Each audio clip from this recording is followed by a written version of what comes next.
Welcome to Man Does Tech, where I solve the problems you didn't even know you had. You start by verifying both devices are updated so protocols match and transfers are reliable. Once done, choose whether you need file transfer, remote desktop, or screencasting because each uses different apps. Make sure Wi-Fi is active and both devices are on the same network. For offline pairing, enable Bluetooth or plug a USB cable.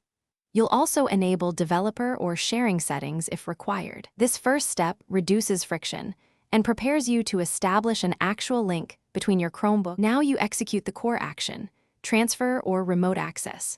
For file copy, connect via USB or add a network share in the Files app. Mount SMB/CIFS and authenticate with laptop credentials. For remote control, install and sign into Chrome Remote Desktop on both devices, grant access, and enter PIN to connect. For screencasting, open the Cast menu on Chromebook and select the laptop or a receiver app on the laptop. Make sure permissions are accepted, and firewall rules allow the chosen ports. Finish by verifying the transfer integrity or testing remote controls to ensure responsiveness. Transfer hashes or quick file opens confirm success.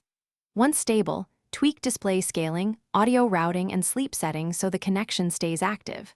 If something fails, don't panic. Reboot both devices, toggle Wi-Fi or Bluetooth, and reauthorize apps. Often that clears stale sessions. If problems persist, check firewall settings and ensure both devices are signed into the same Google account when required for services like Chrome Remote Desktop. Thanks for watching. If you found this helpful, don't forget to like and subscribe.